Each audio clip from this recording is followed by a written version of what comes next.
Je venais exhorter un enfant de Dieu, un frère, une sœur, qui est dans les déséquilibres spirituels, qui est dans le découragement, qui se sent abandonné, délaissé, qui est jugé dans l'abandon. Laisse-moi te dire quelque chose ce matin. Je voulais t'annoncer la bonne nouvelle. La bonne nouvelle que je te donne ou que je t'annonce ce matin, c'est que tu dois faire confiance à Dieu en tout temps. Je veux dire à quelqu'un, tu dois faire confiance à Dieu à tout temps, à tout temps. Dieu est le maître du temps et des circonstances. Ceux qui se confient en lui ne sont jamais déçus, ne sont jamais trahis. Lorsque tu te confies en toi-même, tu échoueras. Lorsque tu te confies dans une autre personne, tu échoueras. Lorsque tu te confies dans les événements qui t'entourent, tu échoueras. Et la bonne nouvelle est que lorsque tu te confies en Dieu, en tout temps, le Seigneur te restaure, le Seigneur te bénit et le Seigneur te donnera la paix. Pourquoi nous devons nous confier en Dieu? Pourquoi cette confiance, nous devons la donner à Dieu? Ma sœur, mon frère, parce que Dieu est digne.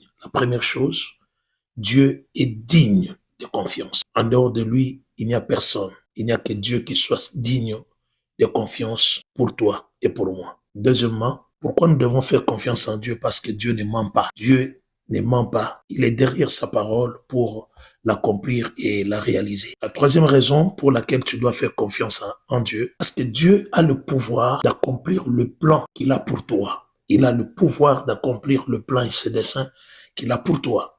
Il dit, je connais les projets que j'ai formés pour vous, les projets de bonheur et non de malheur. Il dit, lorsque tu étais une masse dans le sein de ta maman, je te connaissais et ta destinée était entre mes mains.